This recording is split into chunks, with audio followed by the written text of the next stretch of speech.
பார்க்கவே கூடாது. யார் உன்னை அவமானப்படுத்துகிறார்களோ அவர்கள் தலை தாழ்கின்ற அளவிற்கு நீ உயர்ந்து நிற்க வேண்டும். விசுவாசத்தனமா வேலை செய். தேவதையாக எல்லாவற்றையும் அனுபவிக்கலாம். ஏதேனும் அவமானம் உங்களுக்கு நேர்ந்தால் அங்க வந்து நீங்க அதை லேடரா மாத்துங்க.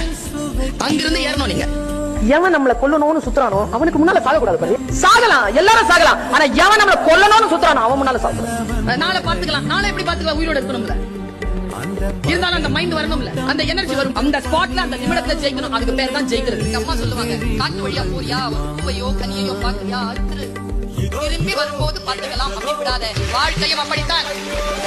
என்ன முடியுமோ அவ்வளவு பறிச்சு உறிஞ்சு எடுத்துட்டு வெளியில ஓடிடும்.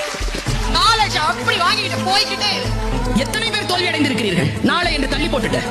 ஜெயிக்கிறவங்களுக்கு உங்களுக்கும் இருக்கக்கூடிய ஒரே வித்தியாசம், காலத்தால் அவன் பயிர் செய்தான். நீ காலத்தை கைவிட்டு விட்டு பிறகு பார்த்துக் கொள்ளலாம் என்று இருந்தாய். மகிழ்ந்திருக்கு. வாழ்க்கையின் உயிரோடு இருக்கக்கூடிய வினாடிகளே மகிழ்வதற்காக